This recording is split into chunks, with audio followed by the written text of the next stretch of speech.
নমস্কার বন্ধুরা, এসরাইস কিচেনের আপনাদের সকলকে অনেক অনেক স্বাগত। আজকে আমি দই ফুচকা বানাবো। প্রথমে তেঁতুলের চাটনিটা করে নেব। আমি প্রথমে ছেঁকে নেব, স্প্যাচুলার দিয়ে নেড়ে নেব। একটু বিট লবণ দিলাম, সাদা লবণ, কাশ্মীরি মির্চি, গোলমরিচের গুঁড়ো, চিনি অ্যাড করলাম।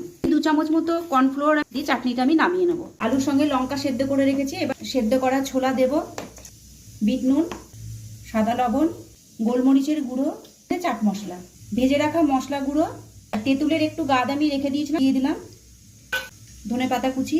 ফুচকায় আমি আলু মাখাগুলো দিয়ে দিয়েছি। এবার আমি দই দিয়ে দেবো সবগুলোতে। সেদ্ধ ছোলা উপর থেকে দিয়ে দিলাম, তেঁতুলের চাটনি, সস, বিট লবণ, চাট মশলা, গোলমরিচের গুঁড়ো, সেও ভাজা। খুব সুন্দর হয়েছে কিন্তু। অবশ্যই লাইক, কমেন্ট, শেয়ার করবেন আর আমাদের চ্যানেলটাকে সাবস্ক্রাইব করে আমাদের পাশে থাকবেন।